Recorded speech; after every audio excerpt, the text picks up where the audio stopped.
Hello student, welcome and very very good morning to you.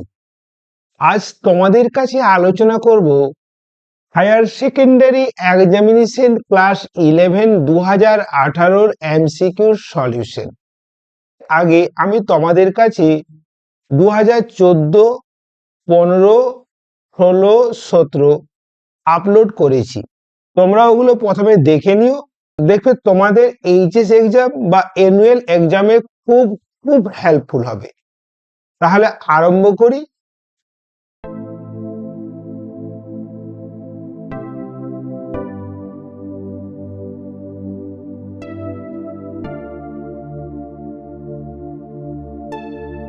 দেখো, question number 1। একটি বৃত্তাকার চাকতির ব্যাসার্ধ পরিমাপে 2% ত্রুটি হলে চাকতির ক্ষেত্রফল নির্ণয়ের ত্রুটি হবে। তাহলে দেখো, এখানে দেওয়া আছে যদি আমরা ব্যাসার্ধ আর ধরে নিই, তাহলে delta R by R equal to কি বলতো না 2%, তাই না? আমাদের কি বের করতে হবে বলতো না ডেল্টা এ বাই এ, অর্থাৎ ক্ষেত্রফল পরিমাপের ত্রুটি। দেখো, যদি বৃত্তাকার চাকতির ব্যাসার্ধ আর এবং ক্ষেত্রফল এ হয়, তাহলে বলতো এ সমান কি হবে না A equal to pi r square হবে।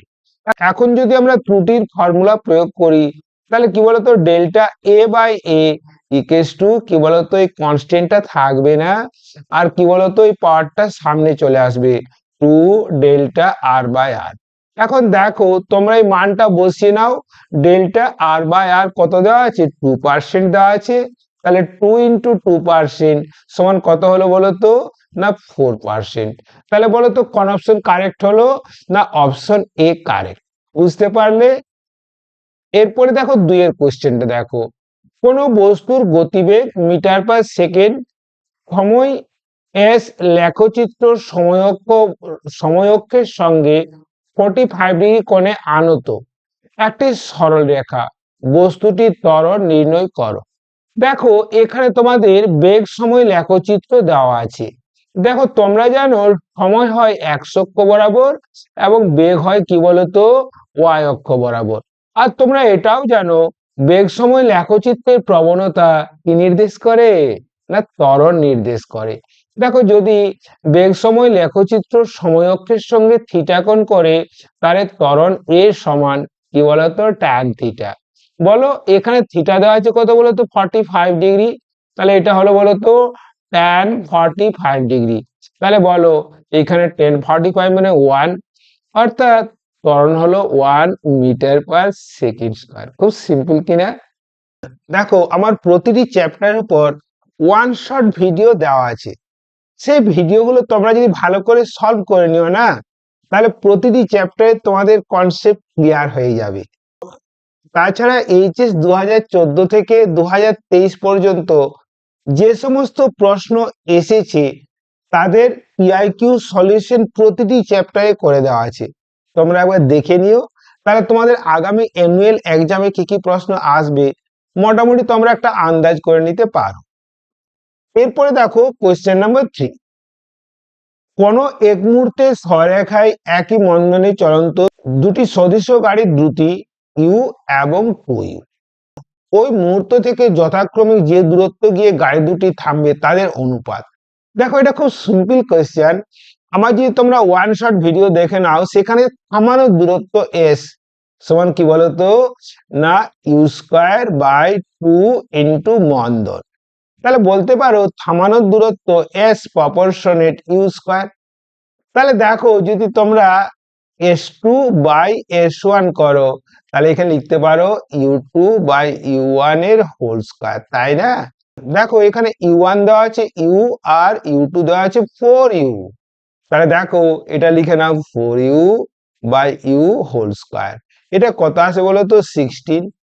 তাহলে কত হলো বলো তো s2 is to s1 equal to 16 is to 1। তাহলে s1 is to s2 equal to 1 is to 16। বলো তো কোন অপশনটা কারেক্ট? দেখো, এই ডি এর অপশনটা কারেক্ট, তাই না? 14টা। সরলরেখায় চলমান সমভরের দুটি বস্তুর মধ্যে পূর্ণ স্থিতিস্থাপক সংঘাত হলে বস্তু দুটি। দেখো, তোমরা জানো দুটি সমান ভরের বস্তুর মধ্যে যদি স্থিতিস্থাপক সংঘর্ষ হয় তাহলে তারা বেগ বিনিময় করে। তাহলে কি বলতো, স্থির অবস্থায় থাকবে? না না না না না। পরস্পরের সঙ্গে আটকে যাবে? না। একই বেগে বিপরীত দিকে চলতে শুরু করবে? না না না না। দেখো ডিএটা কি বলতো, বেগ বিনিময় করবে। বোঝা গেল? আবার দেখো, আর ব্যাসার্ধ ও মিউ গতি ও ঘর্ষণ গুণাঙ্ক বিশিষ্ট অনুভূমিক বৃত্তাকার রাস্তায় একটি গাড়ি না হড়কে যে সর্বোচ্চ গতিবেগে ছুটতে পারে তা হলো কি বলতো, তোমরা জানো এক্ষেত্রে অভিকেন্দ্র বল কি বলতো mv স্কয়ার বাই আর, সেটা কি বলতো এই সীমাস্থ ঘর্ষণ বল অপেক্ষা কম হতে হবে। তাহলে কি বলতো, এটা লেস দেন ইকুয়াল টু সীমাস্থ ঘর্ষণ বল মিউ mg। তাহলে বলতো এটা ভি স্কয়ার লেস দেন কি বলতো এটা মিউ আর জি। তাহলে দেখো ভি, এটা বলতো এটা, তাহলে V less than root under of কি হলো বলতো মিউ আর জি। বোঝা গেল? কোন অপশনটা বলতো? দেখো ডি এর অপশনটা কারেক্ট, তাই না? তারপর দেখো ছয়টা, দেখো 1 কেজি মিটার সমান, দেখো 1 কেজি মিটার বলতো 1 কেজি ওয়েট মানে কি বলতো না 9.8 নিউটন। তাহলে দেখো 9.8 নিউটন মিটার। আবার দেখো নিউটন মিটার মানে কি জুল, তাহলে কত হলো 9.8 জুল। বোঝা গেল? আবার দেখো 7 কোশ্চেন দেখে নাও, একটি বলের ক্রিয়ায় 3 কেজি ভরের একটি বস্তুর সরণ দেওয়া আছে। দেখো S equals to T square 3 metre হলে এস সময়ে ওই বল দ্বারা কৃতকার্য। দেখো আমি তোমাদের, দেখো আমি তোমাদের যে কার্যক্ষমতা শক্তি সাজেশন চ্যাপ্টার দিয়েছি বা ওয়ান শট ভিডিও দিয়েছি, তাতে তোমরা দেখবে যে যখন আমরা কোনো একটা কৃতকার্য বের করব তখন আমরা বলটা বের করে নেব। যদি বলটা ধ্রুবক হয় তাহলে কৃতকার্য কি বলতো বল ইন্টু সরণ। আবার যদি ধ্রুবক না হয় তখন কি বলতো পরিবর্তনশীল বলের ফর্মুলা এফ ডিএস, এটা কি বলতো s1 টু s2 করো। তাহলে দেখে নিচ্ছি এটা ত্বরণ ধ্রুবক কিনা। দেখো এখানে দেওয়া আছে এস ইকুয়ালস টু কি বলতো টি স্কয়ার বাই 3। তাহলে দেখো এটা DS by DT equal to কি বলতো না 2, এটা টি বাই 3। তাহলে এটা বেগ হলো, তাহলে দেখো বেগ হলো তোমার কত বলতো না 2t বাই 3। আবার দেখো বেগকে যদি আমরা অবকল করি না তাহলে ত্বরণ পাবো। তাহলে ত্বরণ এ সমান কি বলতো ডিভি বাই ডিটি। তাহলে দেখো এটা 2 ইন্টু 1/3 সমান কি বলতো 2/3। তাহলে দেখো এই বল এফ সমান কি বলতো ভর ইন্টু ত্বরণ। তাহলে ভর কত আছে বলতো না ভর আছে কি বলতো এখানে 3 কেজি, আর ত্বরণ কত বলতো 2/3। তাহলে কি বলতো 2 নিউটন হলো ত্বরণ। তাহলে কৃতকার্য তাহলে কৃতকার্য বের করা খুব সহজ হয়ে গেল। তাহলে দেখো বলটা ধ্রুবক হলো, এবার সরণটা বের করে নি। দেখো T equal to 2 equal to, যদি টি ইকুয়াল টু 2 আমরা S equal to T square by 3 সমীকরণে বসিয়ে দেব, আমরা সরণ পেয়ে যাব। তাহলে এস ইকুয়াল টু দেখো 2 স্কয়ার বাই 3 অর্থাৎ কি হলো বলতো 4/3, তাই না? কৃতকার্য এফ ইকুয়াল টু কি বলতো কৃতকার্য W equal to F into S সমান কি বলতো 2 ইন্টু 4/3 মানে কি বলতো 8/3 নিউটন। তাহলে কোন অপশনটা আসছে বলতো 8/3 মানে 2.66 না। এরপরে দেখো 8এরটা, ভর স্থির রেখে পৃথিবীর ব্যাসার্ধ অর্ধেক করা হলে যে কোনো স্থানে অবিকর্ষিত ত্বরণ হবে মূলের। দেখো তোমরা জানো অবিকর্ষিত ত্বরণ জি ইকুয়াল টু কি বলতো জিএম বাই আর স্কয়ার। কি বলতো এমটা পৃথিবীর ভর আর আরটা পৃথিবীর ব্যাসার্ধ, আর জি তো জানো মহাকর্ষীয় ধ্রুবক। তো এখানে বলেছে এই এমটা ধ্রুবক। তাহলে দেখো ব্যাসার্ধ অর্ধেক করা হয়েছে, তাহলে দ্বিতীয় ক্ষেত্রে জি ডেস লিখে নাও।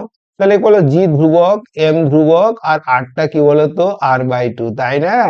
তাহলে কত হলো বলতো এটা আসছে জি এম বাই এটা কি বলতো আর স্কয়ার বাই 4। তাহলে দেখো এই 4টা উপরে যাবে, তাহলে কত হলো 4 G M, 4 G 4 G M by কি বলতো এটা আর স্কয়ার, তাই না? আবার দেখো GM by r square equal to G, তাহলে কত হলো 4g। তাহলে দেখো অভিকর্ষ ত্বরণ হলো মূল অভিকর্ষ ত্বরণের কি বলতো 4 গুণ, তাই না? কোন অপশনটা না ডি এর অপশনটা কারেক্ট। এরপর দেখো 9টা, পৃষ্ঠটানের মাত্রীয় সংকেত হবে। দেখো তোমরা জানো পৃষ্ঠটান এস ইকুয়ালস টু কি বলতো স্পর্শকীয় বল টেনজেনশিয়াল ফোর্স বাই স্পর্শরেখার দৈর্ঘ্য। আর স্পর্শরেখার দৈর্ঘ্য মানে কি এল, তাহলে আমরা দিলাম কি বলতো এল দিলাম। বলো বলের মাত্রা কি না এম এল টি মাইনাস টু, তাই না? আর দৈর্ঘ্যের মাত্রা কি বলতো এল, তাহলে মাত্রা কত হলো এম টি মাইনাস টু। বোঝা গেল? ওকে, এটা কোন অপশন কারেক্ট? সি এর অপশনটা কারেক্ট। দেখো কোন সান্দ্র তল মাধ্যমে 2 সেমি ব্যাসার্ধ বিশিষ্ট একটি বলের দ্রুতি 20 সেন্টিমিটার পার সেকেন্ড, ওই একই তরলে 1 সেন্টিমিটার ব্যাসার্ধ বিশিষ্ট বলের দ্রুতি কত হবে? দেখো তোমরা জানো কোন সান্দ্র মাধ্যমে প্রান্তিক বেগ এটা কি বলতো ব্যাসার্ধের বর্গের সমানুপাতিক। তাহলে দেখো এর ব্যাসার্ধ কত ছিল বলতো 2 থেকে কি হয়ে গেছে বলতো 1। তাহলে দেখো তোমরা লিখতে পারো এখানে R2/R1 কত বলতো 1/2। দেখো এখানে V1 দেওয়া আছে কি বলতো 20 সেন্টিমিটার পার সেকেন্ড, তাই না? আমাদের V2টা বের করতে হবে।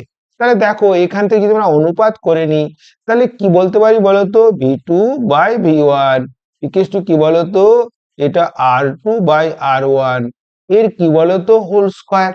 তাহলে দেখো R2/R1 কত আছে না হাফ আছে, তা হাফের হোল স্কয়ার। আর V2 ডিভাইড বাই কি বলতো কি দেওয়া আছে এটা 20 দেওয়া আছে, তাহলে দেখো হাফের স্কয়ার মানে 4, তাহলে 20 ইন্টু দেখো হাফের স্কয়ার মানে 1/4 আর 20 ইন্টু 1/4 মানে কত বলো তোমরা বলো না V ইকুয়াল টু 5 হবে। কোন অপশনটা কারেক্ট? দেখো এর অপশনটা কারেক্ট নয়। দেখো প্রতিটি চ্যাপ্টারের এইচএসে যে সমস্ত প্রশ্ন এসেছে তার পিআইকিউ ভিডিও প্রতিটি চ্যাপ্টারের জন্য দেওয়া আছে, তোমরা সেগুলো একটু ভালো করে দেখে নিও। তোমাদের কাছে অ্যানুয়াল এক্সাম খুব সোজা হয়ে গেছে। তোমরা প্রথমে একবার ভিডিওটা দেখে নেবে, তারপর নিজে নিজে সলভ করবে ভিডিওটা পজ করে। যেগুলো তোমাদের উইক এরিয়া আছে সেগুলো আর উইক এরিয়া থাকবে না, তাই না? তারপরে দেখো একেরটা দেখো 4 গ্রাম হাইড্রোজেন গ্যাসের আদর্শ সমীকরণ হবে। দেখো তোমরা জানো আদর্শ সমীকরণ কি বলতো PV equal to N R T. N কি বলতো না মোল সংখ্যা, এন কি বলতো মোল সংখ্যা, তাই না? এখন দেখো 4 গ্রাম মানে কি বলতো কত মোল, না দেখো 4 বাই এর আণবিক গুরুত্ব, না হাইড্রোজেন আণবিক গুরুত্ব 2, তাহলে 2।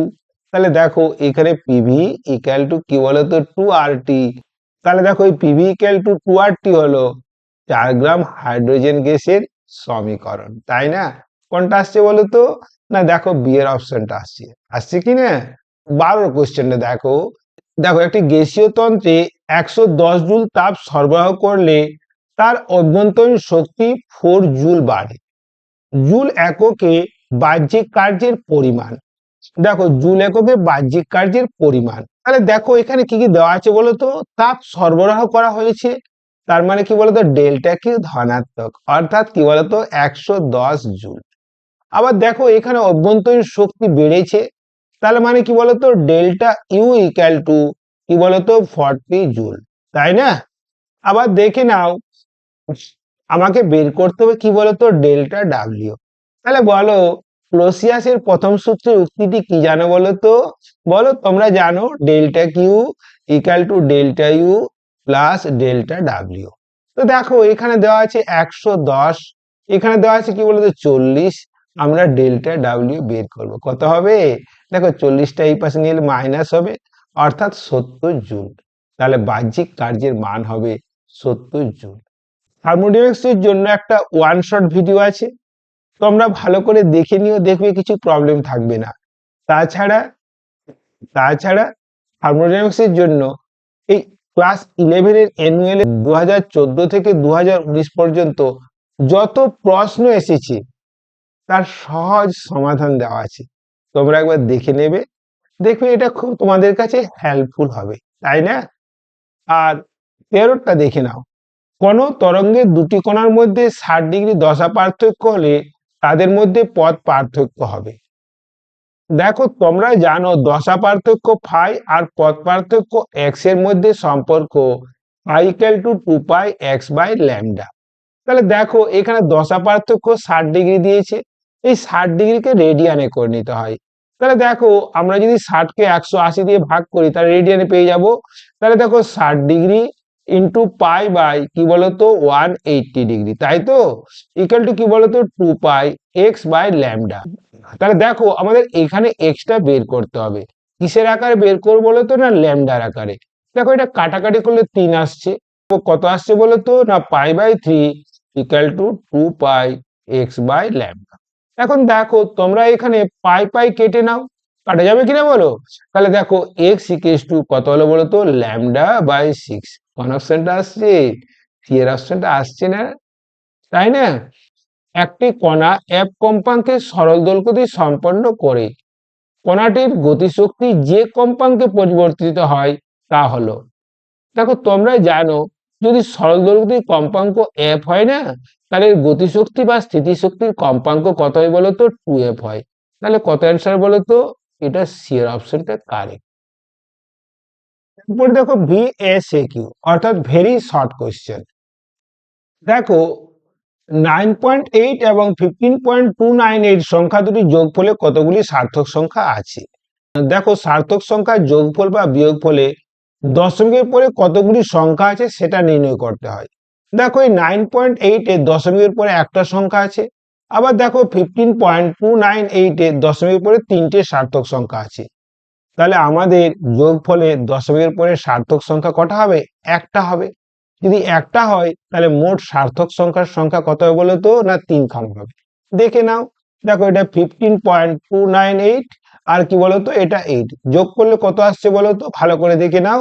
এটা 9 8, এটা কত আসছে বলতো না এটা আসছে 0 আসছে কিনা বলো, 0 আসছে 1, আর এটা কত বলতো এটা আসছে 16, এটা 2, তাই না? তাহলে 26.02। তাহলে আমাদের কিন্তু দশমিকের পরে একটা সংখ্যা নেব, তাহলে এটা হবে 26.1। অর্থাৎ কটি সার্থক সংখ্যা থাকলো বলতো? 3খানা থাকলো, তাই না? গতীয় সমীকরণগুলির মধ্যে কোনটি কার্যশক্তির নীতি বিবৃত করে, তাই না? দেখো তোমরা জানো কার্য দেখো তোমরা জানো কার্যশক্তির নীতি হলো কৃতকার্য সমান কি বলতো গতিশক্তির পরিবর্তন, হাফ এম কি বলতো এটা V square minus U square. এটা হলো কার্যশক্তির নীতি, তাই না? দেখো যদি এ ভেক্টর দেওয়া আছে একটি একক ভেক্টর হয় তাহলে সি এর মান কত? দেখো তোমরা জানো একক ভেক্টরের পরম মান কত বলতো 1 একক। তাহলে দেখো পরম মান যদি 1 একক হয় তাহলে দেখো এটা 0.4 তার হোল স্কোয়ার প্লাস কি বলতো 0.3 তার হোল স্কোয়ার প্লাস কি বলতো সি স্কোয়ার ইকুয়াল টু 1। তাহলে দেখো এটা 0.16 প্লাস কি বলতো 0.09 plus C square equal to 1, তাই না? তাহলে দেখো এটা 0.25 প্লাস সি স্কোয়ার, তাই না, ইকুয়াল টু 1। তাহলে দেখো সি স্কোয়ার ইকুয়াল টু কি বলতো এটা 1 মাইনাস 0.25, তাহলে সি ইকুয়াল টু কি বলতো 0.75, তাই না? তাহলে দেখো আমার সি এর মান কত হলো বলতো √0.75, তাই তো? আবার দেখো একটি তাম্র গোলককে উত্তপ্ত করলে গোলকটির কোন ভৌত রাশির শতকরা পরিবর্তন সর্বোচ্চ লক্ষিত হবে? দেখো তোমরা জানো গামা ইকুয়াল টু কি বলতো 3α, না বলো তো গামার মান সব থেকে বেশি, তাহলে আয়তনের পরিবর্তন সর্বোচ্চ লক্ষিত হবে। দেখো একটি প্রদত্ত ভৌত রাশিগুলির মধ্যে কোন দুটি মাত্রাগতভাবে অনুরূপ, তাই না? দেখো পৃষ্ঠটান, চাপ।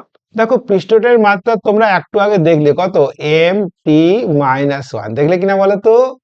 আবার দেখো এখানে তোমার ভালো করে দেখো চাপ, চাপের মাত্রা কি বলতো ml-1t-2। আবার দেখো এই স্থিতিস্থাপক গুণাঙ্ক তার মাত্রাও তাই। তাহলে দেখো চাপ এবং স্থিতিস্থাপক গুণাঙ্কের মাত্রা একই। 4 নম্বর দেখো শব্দ যখন বায়ু থেকে জলে প্রবেশ করে অথবা উল্টোটি ঘটে তখন তরঙ্গের কোন ভৌত রাশি অপরিবর্তিত থাকে? দেখো তরঙ্গ যখন বায়ু থেকে তরলে তরঙ্গ যখন বায়ু থেকে জলে বা জল থেকে বায়ুতে প্রবেশ করে তার মানে প্রতিসরণ হচ্ছে। প্রতিসরণে কি বলতো কম্পাঙ্ক অপরিবর্তিত থাকে। প্রতিসরণে কি বলতো কম্পাঙ্ক অপরিবর্তিত থাকে। তোমরা এগুলো ভালো করে করে নিও, দেখো তোমরা যদি ডিটেলসে প্রতিটি চ্যাপ্টার পড়তে চাও, আমার ওয়ান শট ভিডিওটা ভালো করে দেখে নিও, এবং প্রতিটি চ্যাপ্টারের উপর যে পিওয়াইকিউ অর্থাৎ প্রিভিয়াস ইয়ার কোয়েশ্চেন 2014 থেকে 2023 পর্যন্ত সলিউশন করে দেওয়া আছে, তোমরা সেগুলো একবার দেখে নিও। দেখবে তোমাদের অ্যানুয়াল এক্সাম খুব খুব ভালো হবে।